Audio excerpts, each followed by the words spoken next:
The respondents and interested parties urged us to find that once the office of CAS was established, the complement, all number of officers, was at the discretion of either the PSC or His Excellency the President. Our attention was drawn to the case of the Judicial Service Commission, which recently advertised for 6 posts of Court of Appeal judges but hired 7. We distinguished the above example from the present scenario on the basis that at the material time there was a vacancy and JSC did not overshoot the ceiling of 30 judges set for the Court of Appeal. The respondents and interested parties also relied on the decision in Sheria Mutaani na Shadrack Waboi Supra. The petitioner in that case challenged the employment of 350 persons by the PSC for the position of Accountant 2 in the National Treasury, but when the advertised vacancies were only 250, the petition was dismissed. But that decision can be distinguished for 2 reasons. Firstly, in the instant consolidated petition, the office created is a high public office with substantial salaries and perks. And secondly, the Sheria Mtaani case was dealing with hiring of lower cadre of public officers, being accountants too.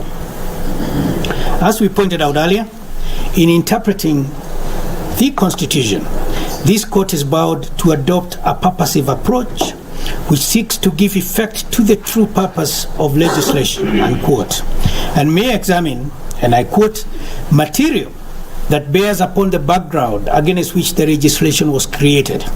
See Gatirao Peter Munya versus Dixon Mwenda Gideji. Kenya had for many years a cabinet consisting of ministers and assistant ministers whose composition or numbers was largely at the discretion of the president. The public clamor for control of the size of the executive was reflected in the draft Constitution of Kenya 2005 by the Constitution of Kenya Review Commission. In the proposed Constitution of Kenya 2005, adopted at the Bomas Constitutional Conference on the 15th of March 2004, it was provided for as follows. The President, in accordance with this Constitution, shall appoint and may dismiss A, the Cabinet consisting of 1, the Prime Minister, 2, the 2 Deputy Prime Ministers nominated by the Prime Minister, 3, not less than 15 and not more than 20 ministers nominated by the Prime Minister, and then B, not less than 15 and not more than 20 deputy ministers nominated by the Prime Minister. Murima J in the Okia case had also the following to say on that subject, and I shall not read it. The final report of the Committee of Experts, dated the 11th of October 2010, notes that Kenyans wanted, and I quote, that there be a clear distinction between offices of state and offices of government, unquote. Following public debates, the position of the assistant minister was abolished altogether and did not make it to the Constitution of Kenya 2010. It is thus not surprising that the size of the cabinet secretaries is now capped at 22. Article 152 of the Constitution provides that the cabinet shall comprise of A, the President, B, the Deputy President, C, the Attorney General, and D, not fewer than 14 and not more than 22 cabinet secretaries. It is therefore our considered view that the creation of a similar office to the assistant minister, now in name of CASs, cannot be created in the manner the first respondent and the fifth respondent proceeded. Based on the reasoning set out above, we do not think that it was the intention of the framers of the Constitution to have 50 CASs deputizing 22 cabinet secretaries. Furthermore, public participation on the office of CAS was founded on a complement of 23 CASs. Doubt is erased by the following other facts. In the letter of 11th October 2022 by Dr. Joseph Kenywa, Head of Public Service, to the PSC, the Head of State requested the PSC to declare 23 vacancies for CASs.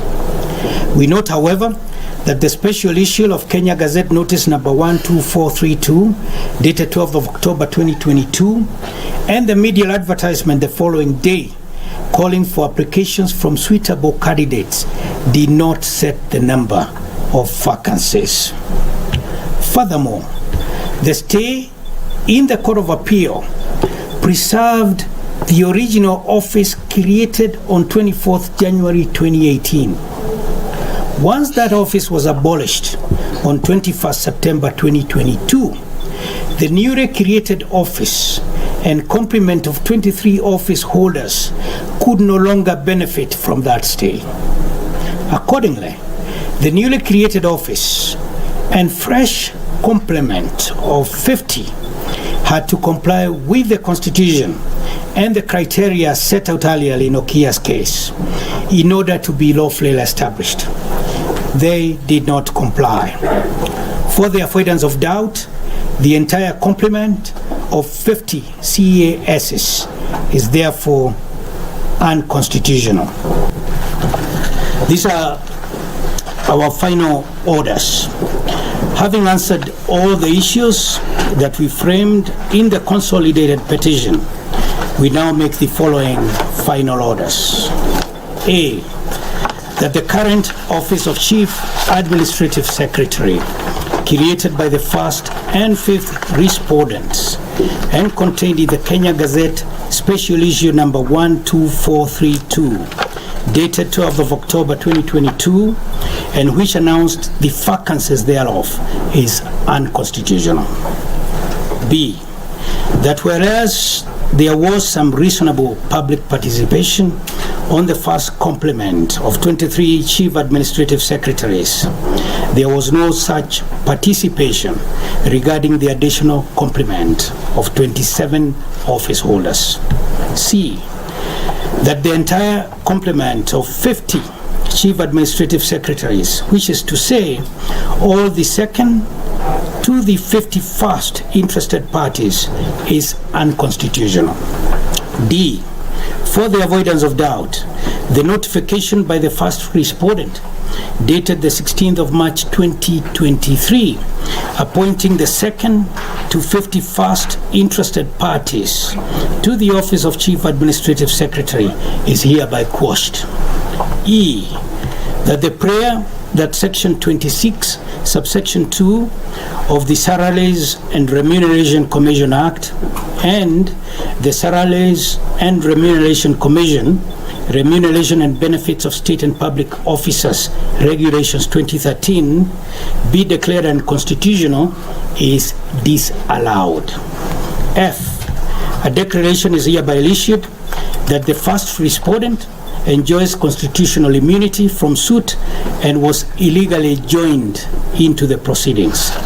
G, that the petition against the first interested party, controller of budget, is hereby dismissed. The last issue relates to costs. Costs ordinarily follow the event and are at the discretion of the court. We find that the consolidated petition raised constitutional issues in the public interest. The order that commends itself to us is that each party shall bear its own costs. Thank you.